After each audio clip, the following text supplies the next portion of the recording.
Hindi pwedeng hanggang dito lang ako. Ikaw ba? Ano bang pangarap mong maging? Ano pa ba yung mga lugar na gusto mong marating? Ano pa ba yung mga bagay na hangad mong gawin? At ano ba ang laman ng palagi mong hiling? Gaya mo, palagi rin ako nakaharap sa salamin. Pinakatititigan ng gusto yung sariling tumitingin. Kinakausap, tinatanong. Sinisilip ang aking galing. Baka sakaling biglang magising. Yung ako na gusto kong maging. Yung ako na may malayo ng narating. Yung ako na malaya ng bilhin ang kahit anong gusto.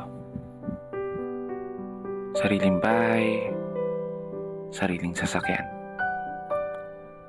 sariling negosyo. Isang ako sa katauhan ng isang tagumpay na tao. Isang ako na tumama sa loto. Hindi naman tumataya. Para seryoso. Ang sarap siguro ng buhay natin, no? Pag naabot mo na yung mga pangarap mo. Kapag nagawa mo ng mapasa kamay lahat ng mga hinahangad mo sa mundong to. At magiging isang kwento na lang. Yung kung paano at ano yung mga pinagdaanan mo.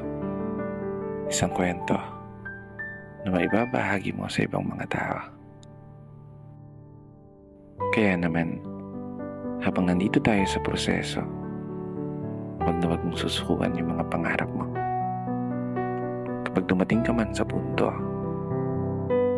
palagi kang talo. Humarap ka lang sa salamin at tignan ang sarili mo. At subukan mong tanungin, hanggang dito na lang ba ako? At kapag biglang sumagot yan, tumakbo ka na. Hindi. Seryoso na.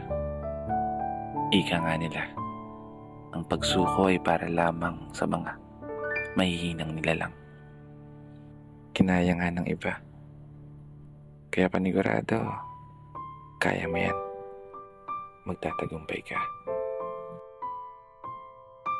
Dito na nagtatapos.